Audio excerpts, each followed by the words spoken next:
Spoštovani, lepo pozdravljeni na osrednjem bogoslužju. Pozdrav velja vsem nam prisotnim, kot tudi vsem, ki bodo naknadno spremljali posnetek tega bogoslužja preko interneta. Med 18. in 25. januarjem 2024 obhajamo teden molitve za edinost kristjanov.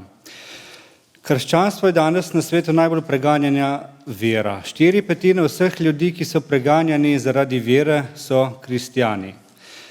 To se dogaja predvsem v Afriki, na Bližnjem in Srednjem vzhodu in v Aziji, vse bolj pa tudi v Evropi. Tudi to je razlog, da so besedila za letošnji teden edinosti pripravili kristjani iz afriške države Burkine Faso, kjer so tako katoličani kot protestanti žrtve divjanja teroristov islamske države. Kristjani proti sovraštvu postavljajo v ospredje ljubezen. Zato so za glavno misel ekumenskega tedna izbrali Jezusovo zapoved ljubezni do Boga in bližnjega. Ker smo torej v tednu molitve za edinost kristjanov, smo danes ob 17. uri vabljeni na ekumensko bogoslužje v pravoslavno cerkveno občino Novo mesto, ki je v cerkvi na pokopališču v Ločni v Novem mestu. Gostitelj tega ekumenskega bogoslužja bo novomeški paroh, magister Danijel Nikolič. Torej danes ob 17. uri smo vabljeni na ekumensko bogoslužje v pravoslavno cerkev v Ločno. Takoj po bogoslužju smo vabljeni na druženje pred cerkvijo ob kavi in čaju. Ob tej priliki se cerkev zahvaljuje Rebeki in Danilu Jovanoviču ter Petru in Pavlu Stanojeviču, ker so odmetali sneg s ploščadi in stopnic pred cerkvijo. Jutri ob 19. uri je cerkev odprta za tihe molitve ob spremljavi krščanske glasbe. V sredo ob 19. uri je študijsko molitveno bogoslužje. V petek, 26. januarja ob 19. uri je srečanje sester vseh generacij, torej v petek ob 19. uri je srečanje sester vseh generacij. Naslednjo nedeljo ob 10. uri pa je osrednje bogoslužje. Pomoč naša prihaja od Gospoda, ki je ustvaril nebo in zemljo. Prisluhnimo bibličnemu vodilu za današnjo nedeljo iz Evangelija po Luku, kjer je zapisana nadvse ekumenska misel. Prišli bodo od vzhoda in zahoda, od severa in juga in bodo sedli za mizo v Božjem kraljestvu. Za eno mizo v Božjem kraljestvu. Molitev iz knjige psalmov, ki se prebira na današnjo nedeljo, je iz psalma 86 in je molitev preganjanih in trpečih kristjanov in pravi: Nagni Gospod svoje uho, usliši me, ker sem nesrečen in reven. Varuj mojo dušo, zakaj veren sem, reši svojega služabnika, ti moj Bog, ki zaupa vate. Izkaži mi milost, o Gospod, saj ves dan kličem k tebi. Razveseli dušo svojega služabnika, saj k tebi, Gospod, vzdigujem svojo dušo. Zakaj ti, Gospod, si dober in odpuščaš, ti si poln dobrote do vseh, ki te kličejo. Poslušaj, Gospod, mojo molitev, prisluhni glasu moje prošnje. Preden bomo pristopili k prepevanju in slavljenju Boga s pesmimi, priznajmo svoje grehe in svojo grešnost pred Bogom z besedami: Gospod naš Bog, v stiski in nevarnosti kličemo k tebi, kajti ti nas uslišiš. Varuj nas, reši svoje služabnike, ki zaupajo vate. Izkaži nam milost, zakaj ti, Gospod, si dober in odpuščaš. Ti si poln dobrote do vseh, ki te kličejo. Na takšno molitev kesanja Bog odgovarja z naslednjimi besedami: Glejte, nekaj novega storim. Zdaj klije, mar ne opazite? Da, speljal bom pot skozi puščavo in reke skozi pustinjo. Na te besede lahko rečemo le slava Bogu na višavah in na zemlji, mir ljudem, ki so mu po volji. Amen. V nadaljevanju bomo zapeli uvodno pesem, ki pravi: Pridite v njegove dvore, oziroma pridimo v njegove dvore.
Izvolite sesti, draga cerkev.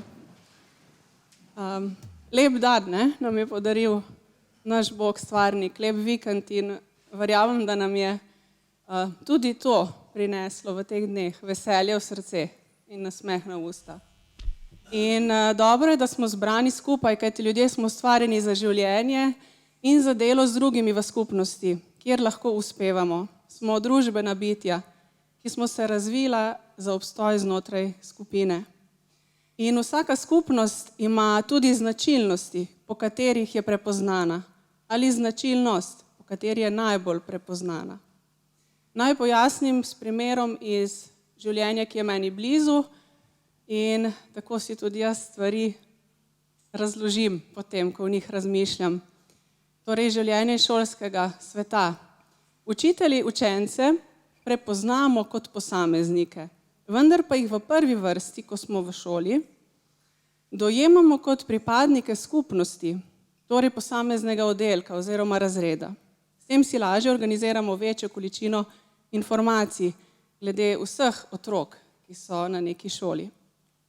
In ko smo skupaj na sestankih o teh razredih in oddelkih, govorimo na tak način. Najprej orišemo splošno značilnost oddelka. Naprimer, oddelek je zelo glasen, težko se umirijo, ali pa oddelek oziroma razred je delaven, si pomagajo med seboj, delo je hitro opravljeno in so učno uspešni. Potem, ko predstavimo oddelek kot celoto, pa izpostavimo tudi posameznike, ki so v tistem trenutku najbolj potrebni posebne pozornosti. In zelo lepo je slišati kasneje, ko učitelji o oddelkih, ki so bili morda nekdaj bolj težavni, govorijo, da so postali bolj povezani in potem tudi učno uspešni. In vsaka skupnost, torej, že najmanjša skupina, kot je razred, je po nečem prepoznavna. In tudi mi, dragi zbrani, smo danes kot skupnost posameznikov, ki smo vstopili skozi vrata stavbe, ki ji pravimo cerkev. Ko smo vstopali, smo bili ljudje iz različnih koncev, iz različnih krajev. S seboj smo prinesli različne zgodbe, izkušnje, trenutne preizkušnje in bremena, vprašanja in izzive.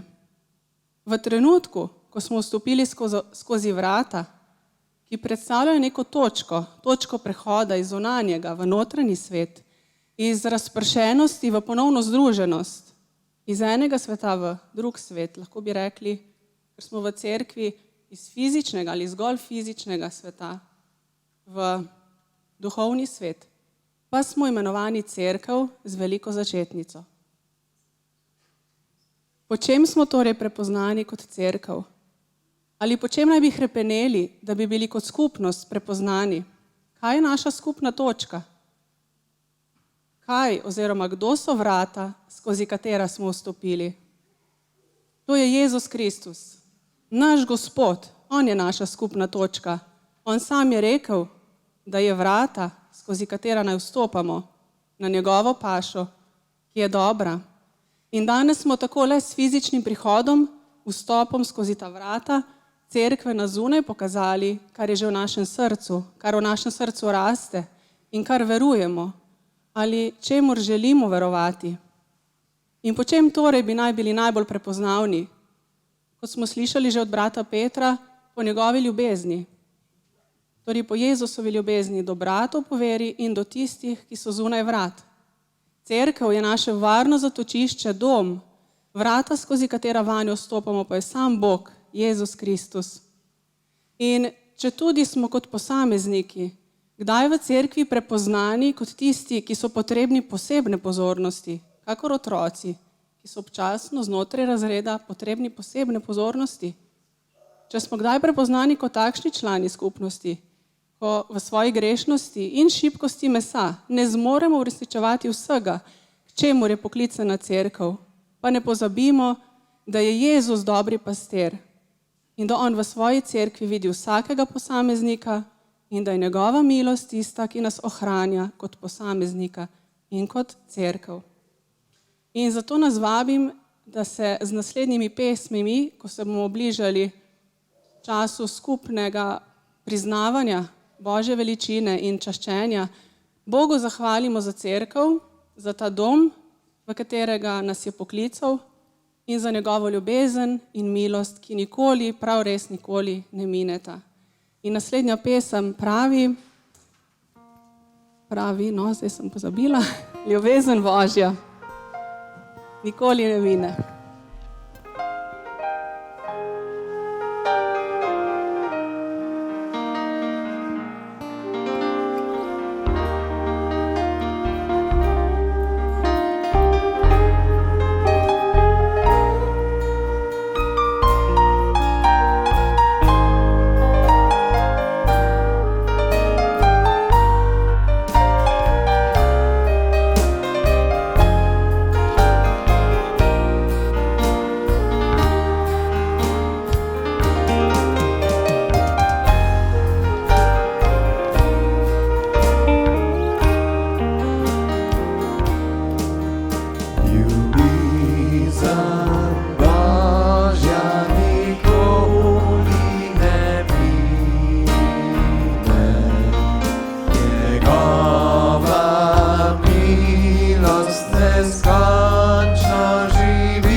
dajem dar, srce mu dajem dar. zdaj klanjam se pred njim, Zdaj klanjam se pred njim in njega le častim. Vso večnost bo vladar, vso večnost bo vladar. srce mu dajem dar, Srce mu dajem dar.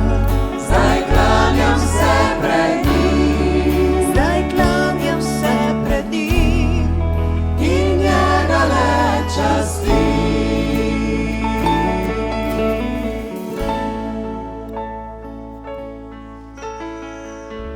In naslednja pesem pravi, naj tudi zemlja vzklika in da Bogu, ki je kralj večnosti, vso slavo in čast. In zato se pridružimo nebesom, zemljani in zapojmo, moj Jezus, rešitelj, nihče ni kot si ti.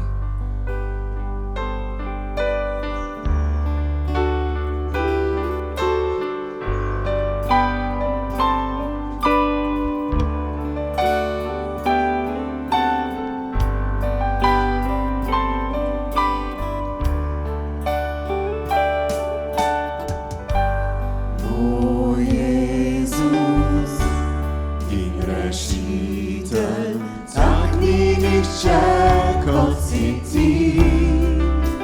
Osupel sem nad čudežno in silo to ljubeznijo.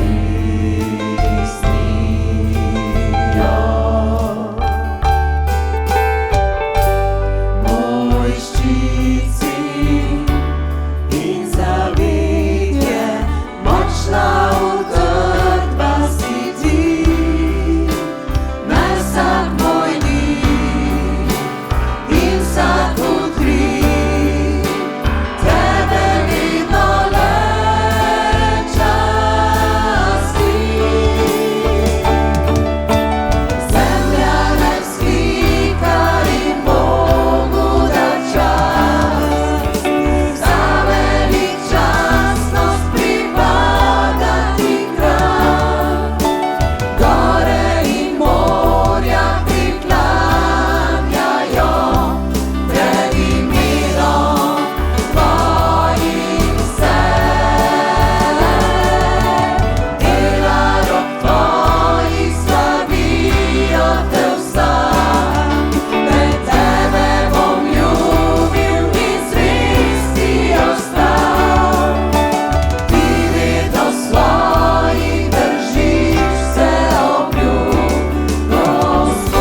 morda se držimo še za zadnjo roko za obljube Božje, ki jih imamo v svojem srcu.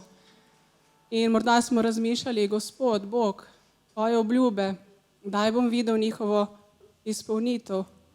Ampak kot cerkev pa imamo eno obljubo, da nihče ne more uničiti Kristusove cerkve. In na tej obljubi stojimo skupaj in znotraj te obljube naj Bog da vsakomur v pravem času tisto, kar mu je namenil, moči, da zdržimo in da pridemo do cilja, vsak po svoji poti.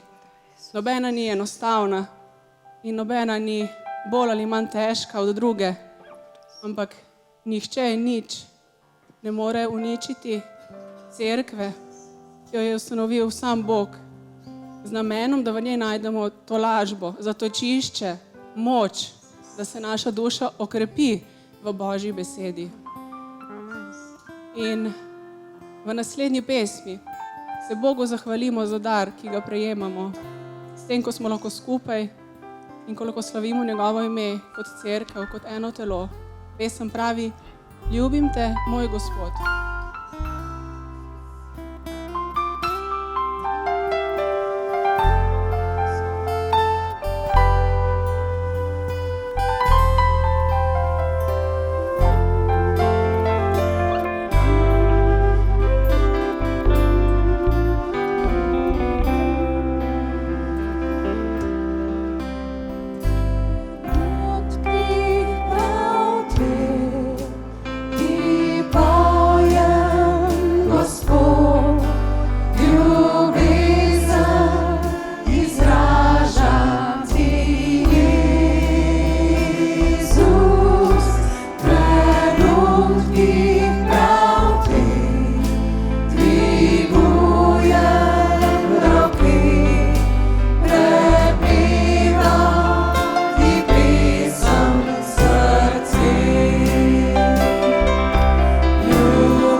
Oče nebeški, naš Aba, naš Očka, hvala ti, da nam daješ varnost in moč in da je v našem srcu veselje, ker vemo, da smo tvoji otroci. Ti si tisti, ki nam kažeš pot, po kateri naj hodimo, da ne bomo zgrešili cilja. Hvala ti, ker nas vedno varuje tvoja roka in ti naše poti niso neznane in nepomembne. In ti si z nami, ko odhajamo in ko prihajamo. Danes in jutri in vse naše življenje zaupamo tebi. In hvala ti za to obljubo, da si ti vedno z nami. Amen. Amen. Pred nami je še kolekta, pesem pa pravi Hozana, Hozana na višavah.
Izvolimo sesti k poslušanju Božje besede. Zbrani smo v imenu Boga Očeta in Sina in Svetega Duha. Amen. Skupno geslo vseh cerkva za današnjo nedeljo, ki se imenuje Nedelja Božje besede, je iz pisma Galačanom 6. poglavje 11. vrstica. Pismo apostola Pavla Galačanom 6. poglavje 11. vrstica. Takole pravi: Poglejte, s kako velikimi črkami vam pišem svojo roko. Poglejte, s kako velikimi črkami vam pišem svojo roko. Apostol Pavel je v nekem trenutku vzel pero in lastnoročno končal svoje pismo Galačanom. Običajno je zato zaposlil pisarja, celo njegovo ime nam je znano iz Svetega pisma, Terci. Na to, če je imel pisarja, se je na koncu apostol podpisal, da je s tem potrdil verodostojnost in avtoriteto pisma. V pismu Galačanom pa je naredil povsem drugače. Trditi, da je pisal z velikimi črkami zato, ker naj ne bi bil vešč grščine, je nesmiselno. Kajti bil je akademik tedanjega časa, zelo izobražen. Kosal se je z Atenami, Aleksandrijo in Rimom. Če bi videli originalni rokopis pisma Galačanom, bi našo pozornost pritegnile velike grške črke. Tega Pavel ni naredil zato, ker naj bi bili bralci slabovidni, ampak prej zato, ker je imel najverjetneje sam resne težave z vidom. Morda je trajno poškodbo njegovega vida povzročila velika svetloba, s katero se je soočil pred Damaskom, ko je srečal stalega Kristusa, ko je bil na poti, da bi preganjal kristijane. In potem pravi verodostojni pisec Luka, ki je bil tudi po poklicu zdravnik in zgodovinar, da je bil Pavel 3 dni zaradi tega slep. Morda je povzročila trajno poškodbo njegovega vida kaka druga stvar, morda kronična očesna bolezen. Saj je zapisal, da ceni, da ga posamezniki toliko ljubijo, da bi mu podarili celo svoje oči. Morda je njegovo slabovidnost povzročilo bičanje in kamenjanje zaradi vere v Jezusa Kristusa in povzročilo trajne poškodbe. Vemo, da je sam apostol pisal, da nosi trn v svojem mesu, torej v svojem telesu. In morda je ta trn ravno težava z vidom. Ne glede na špekulacije se je med pisanjem pisma Galačanom očitno nekaj zgodilo. Zakaj takšna sprememba? Torej zagotovo se mu je tako zelo mudilo, ker se je sprožil alarm. Ni imel časa, da bi čakal na pisarja. Namreč, zakaj takšna ihta, takšna naglica? Iz celega konteksta in zgodovine pisma zvemo, da je šlo za zablodo oziroma krivoverstvo v cerkvi v Galatih in to je bilo zelo nevarno. Pavel je moral takoj ukrepati in to napisati z velikimi črkami. Namreč vzel je v roko pero in opozoril na veliko nevarnost, ki pravi: varujte se lažnega nauka samoodrešenja. Pričakovali bi, da bo napisal: varujte se prešoštva, varujte se nečistosti, varujte se malikovanja, varujte se kraje, laži. Tudi to je greh. Ampak on pravi: varujte se lažnega nauka samoodrešitve. Vsi imamo težnjo, da bi se sami rešili na nek način in pripomogli k svoji odrešitvi, namesto da bi računali na milostno moč Kristusovega križa. In ta nauk samoodrešitve, ki se me polasti včasih, deluje tako prefinjeno, potuhnjeno, prikrito, kot neko zelo sveto in moralno dejanje.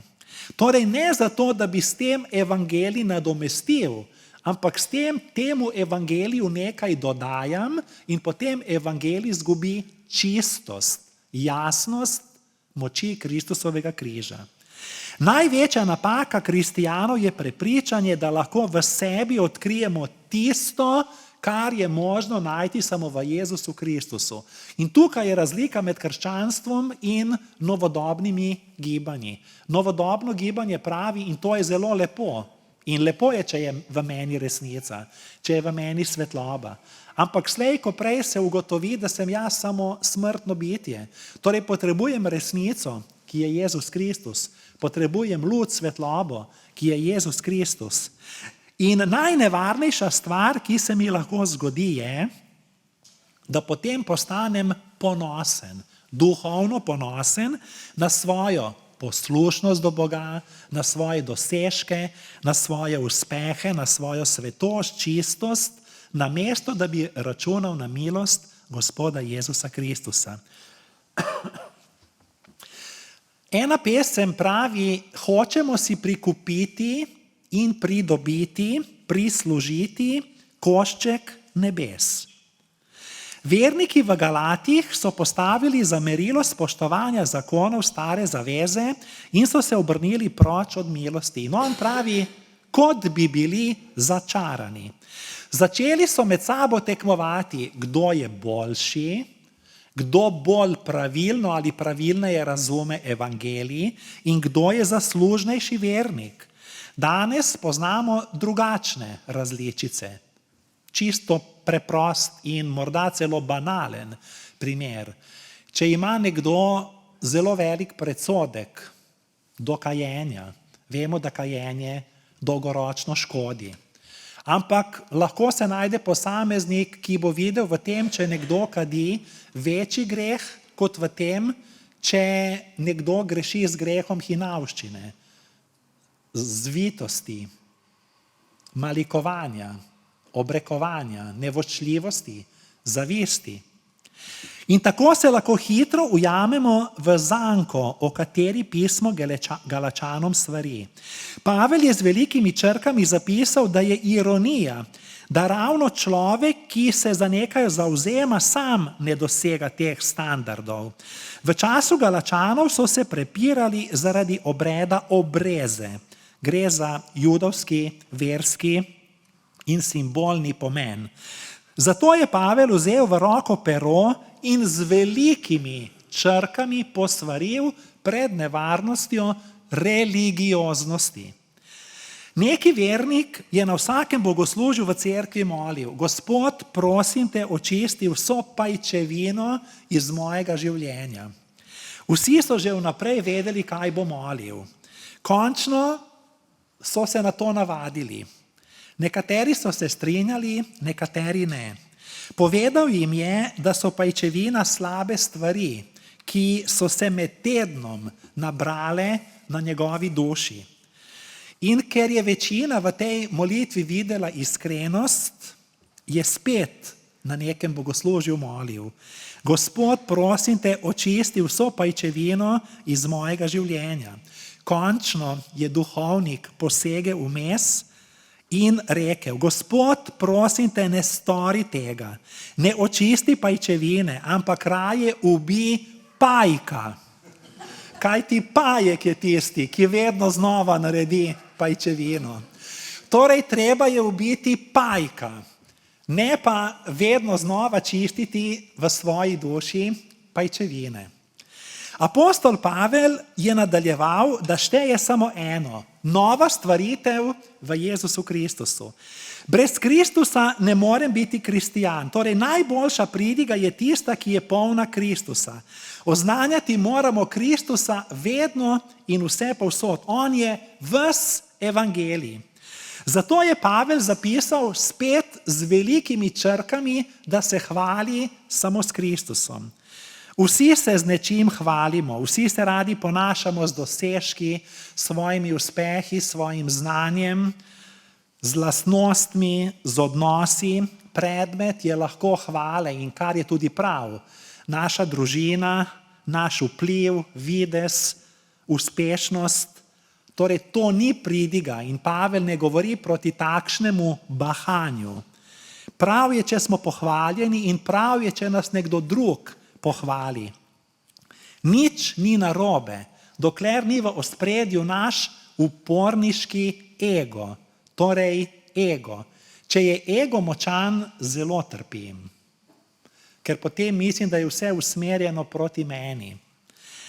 Hitro pozabimo, da smo vsi grešni in da ta črv greha prihaja od znotraj. Veste, kako pride črv v jabolko? Ne pride od zunaj. Znanstveniki so odkrili, da črv prihaja od znotraj. Zelo na preprost način.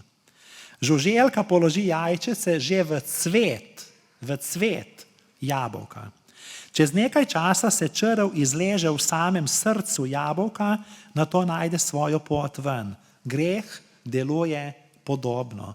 V nas je, preden zgrešimo, preden smo bili rojeni.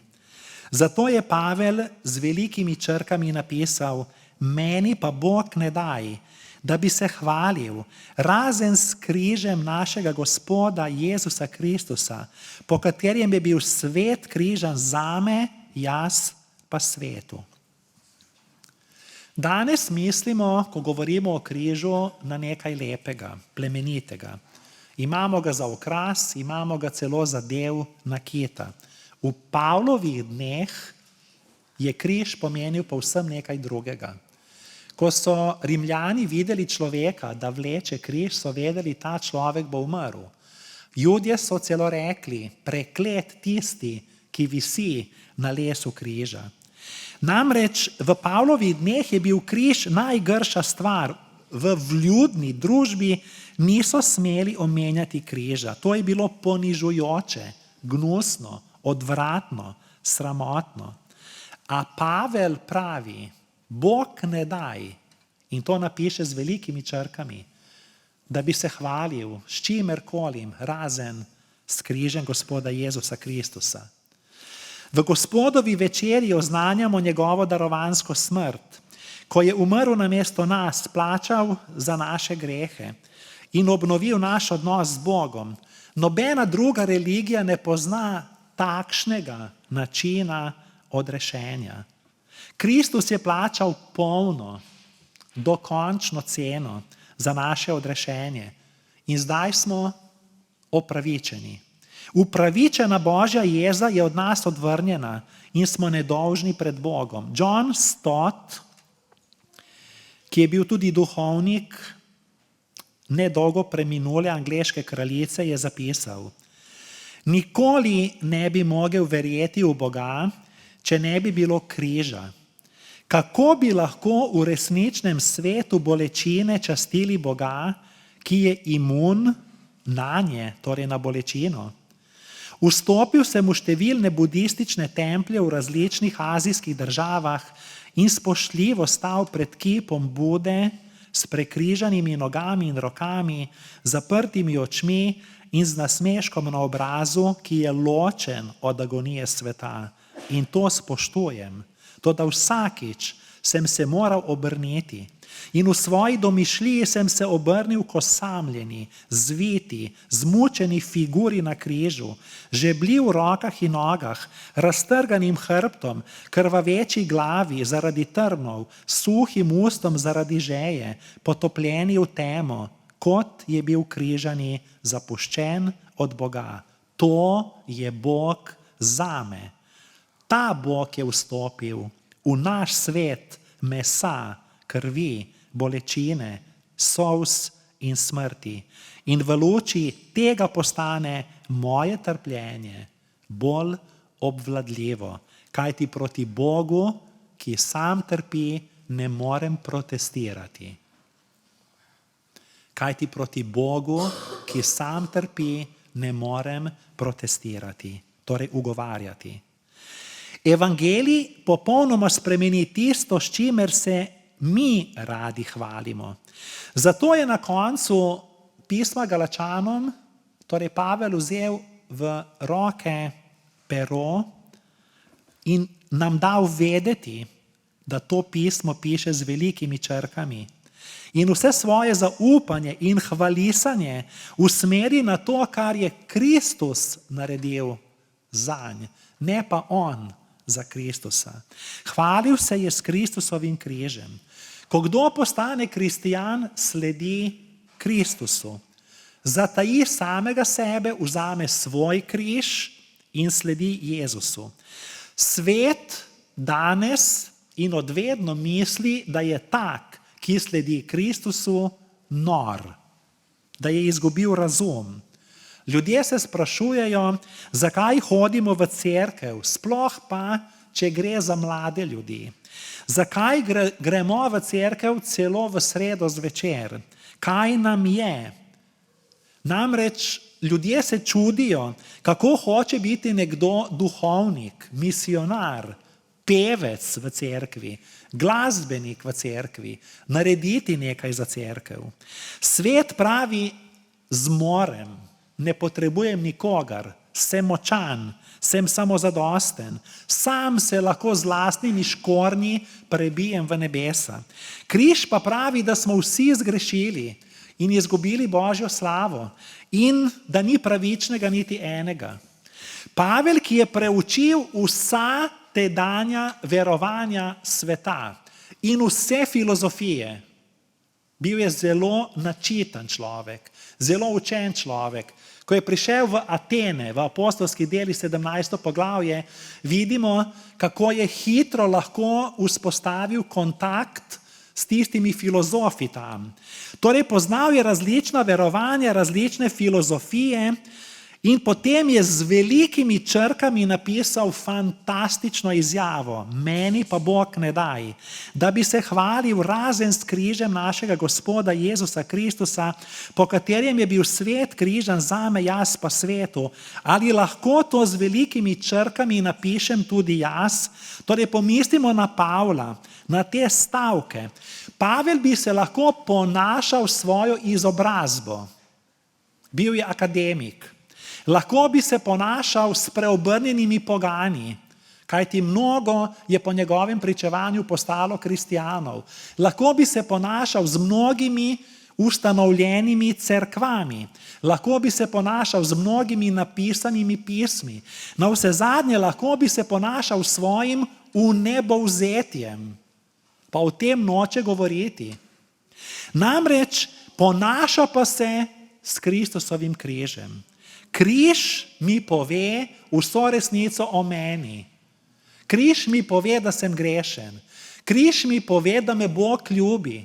Križ mi pove, da sem za Boga vreden. Če spet ponovim besede Johna Stotta, vsakič, ko pogledam na križ, mi Kristus pravi: tukaj sem namesto tebe, nosim tvoj greh, trpim tvoje prekletstvo, plačujem tvoj dolg, izkušam tvojo smrt. In potem pravi: nič na svetu ne zmanjša človeka tako, kot to stori križ. Ob vznožju križa se vsak zmanjša v svojo realno velikost. Križ nam pove, da se je z nami zgodilo nekaj slabega. Sicer ne bi bila potrebna tako kruta, radikalna, brutalna, grozljiva smrt brezmadežnega Božjega jagnjeta, da nas pobota, spravi z Bogom. Še en razlog je: križ je sredstvo, s katerim nas Bog v moči Svetega Duha prenavlja, spreminja v novo stvaritev. Je sredstvo, s katerim nas Bog uči, da moramo tudi mi umreti sebi in živeti za Boga in za bližnjega, da moramo ljubiti in odpuščati. Končno, brez križa ni vstajenja od mrtvih. In končno Pavel zapiše na nek način: vi, ki se hočete rešiti s svojo močjo, ne obtožujte me po krivem. In potem dobesedno takole napiše: za naprej naj mi nihče ne povzroča nevšečnosti, jaz namreč nosim Jezusova znamenja na svojem telesu. Torej, govoril je o brazgotinah, ki jih je dobil na svojem fizičnem telesu zaradi tega, ker je bil kristijan, ker je bil pristaš križa. Ali veste, kako je to dokazal, kako je to storil? Ne vem. Razmišljam.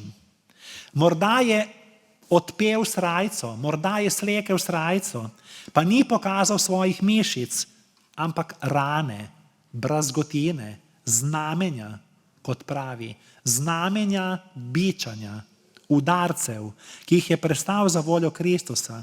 Sveto pismo pravi, da bodo vsi, ki hočejo živeti pobožno v Kristusu Jezusu, preganjani. Sužnji so imeli brazgotine od svojih gospodarjev.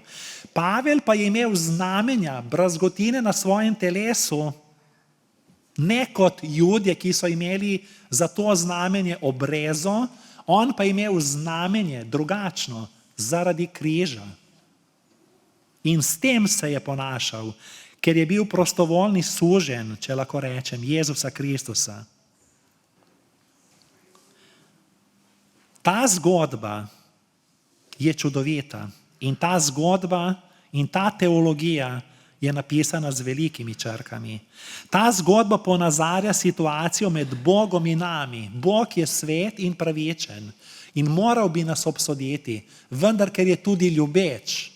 Ne samo pravičen sodnik, tudi ljubeč, je tudi plačal kazen namesto nas. Pavel je pisal o križu z velikimi črkami. Kristusov križ se prepleta skozi celotno Sveto pismo. Če križ vzamem iz Svetega pisma, postane Sveto pismo mračna knjiga. Vsak verski nauk, ki odstrani križ, nas zapelje proč od Božje ljubezni. Okoli križa je luč, slava, zdravje, blagoslov, uspeh. Tam je vrhunec Božje milosti. Križ je most med Bogom in človekom. Apostol Pavel je zapisal z velikimi črkami, da se več ne hvali s postavo, zavezo, obljubami, da se več ne hvali s svojimi križarskimi pohodi, vojnimi pohodi, ki jih je imel proti kristijanom, ko jih je šel preganjati, ker je bil fanatičen in vnet zagovornik mrtve črke postave. Zdaj z velikimi črkami napiše, jaz pa se hvalim s Kristusovim križem. Moč krščanstva je v križu. Predtem je človeštvo hodilo v temi, tipajoč, iskali smo Boga in tudi, če bi ga na nek način našli, ne bi našli očeta, Boga očeta, ljubečega očeta. Našli bi maščevalnega Boga, ki nas želi kaznovati. Naše srce ne bi bilo prenovljeno. In tudi mi ne bi šli svoj križev pot, to pomeni umreti sebi, zato da lahko živimo v miru, svobodi, veselju, lepoti, ljubezni, upanju. In končujem, vse religije, vsi asketi, vsi puščavniki, vsi verski učitelji, voditelji učijo podobno, vendar Kristusov nauk vse to prekaša in je edinstven zaradi križa. Krščanstvo je edina vera, ki uči, da je Bog prišel k nam, ker ve, da sami sebi ne moremo pomagati, kakorkoli se bi vzpenjali k njemu. To je edina vera, ki nam pove, da se sami ne moremo popraviti, ampak potrebujemo odrešenika, pomočnika. Druge religije, drugi nauki temeljijo na dobrih delih, na naših poteh in zaslugah, izvrševanju naših pravil in tehnik, da bi pomirili, utišali, utešili, ublažili, zadovoljili te zahteve po svetosti, pravičnosti, ki jih zahteva Bog v upanju, da bomo pridobili naklonjenost Boga in nekako nagrado za posmrtno življenje. Kristijani pa tega ne počnemo zato, ker to zmoremo, ampak zato, ker to želimo. In to je naša svobodna, prostovoljna odločitev ljubezni. Samo krščanstvo pozna popolno Božjo milost in ta osebni odnos z Bogom. Govori o Božjem učlovečenju, kajti Kristus je končni dosežek človeštva. Religije govorijo o boljšem človeku, krščanstvo govori o novem človeku. In največja razlika je v tem, da so bogovi v drugih religijah mrtvi. Kristus pa je vstal od mrtvih in živi. Njegova grobnica je prazna.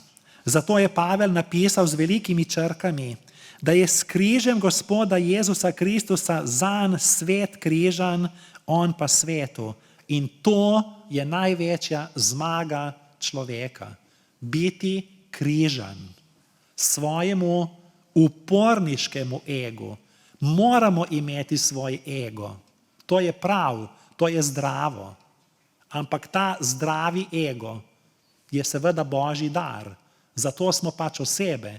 Govorim o tem uporniškem egu, o tem našem terorizmu proti Bogu in bližnjim. To ne pomeni, da poteptamo svoje dostojanstvo, svoj ponos, svoje znanje, svoje interese, življenje, stvari. Pavel ni bil mrtev za to. Pavel nasprotno je bil zelo aktiven član tedanje družbe. Pisal je pisma, bil je vedoželjen, študiozen, ambiciozen, vplival je na svet, imel zelo velik vpliv. Tako velik vpliv, da še mi zdaj, danes govorimo o tem. Če ne bi bil tako vpliven, ne bi o tem danes govorili. Torej ne gre za to, da se tako usmrtimo. Križati je treba svoj uporniški jaz, ta ego, ki misli, da ne potrebuje Boga, da smo samozadostni, da nikogar ne potrebujemo, ker hočemo biti neodvisni. In s tem je Pavel izrekel najveličastnejše besede, ki so ključ za življenje s smislom. In to je napisal z velikimi črkami, zato da ne bomo tega pozabili in da bomo to videli, da je to vidno. Kajti, če je nekaj napisano na veliko, potem s tem sporočamo, da je to tudi zelo pomembno. Amen.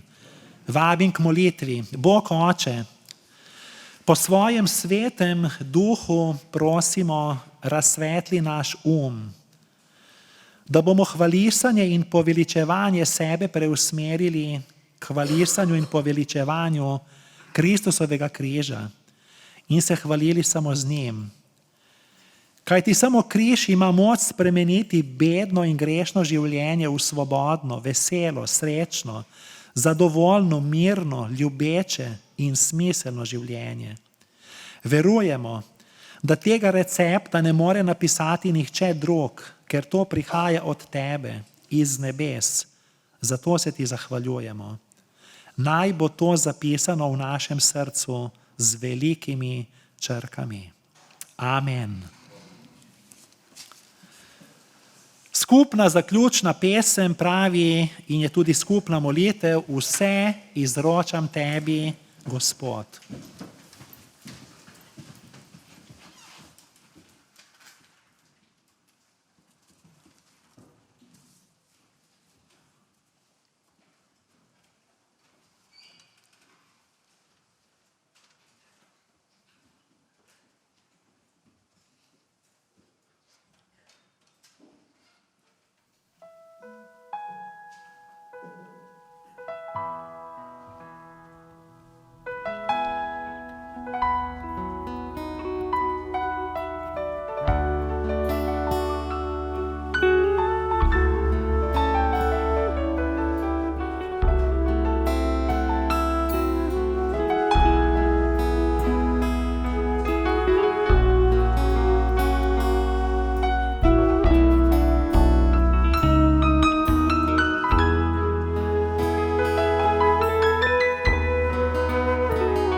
Amen. Gospod naj te blagoslovi in te varuje.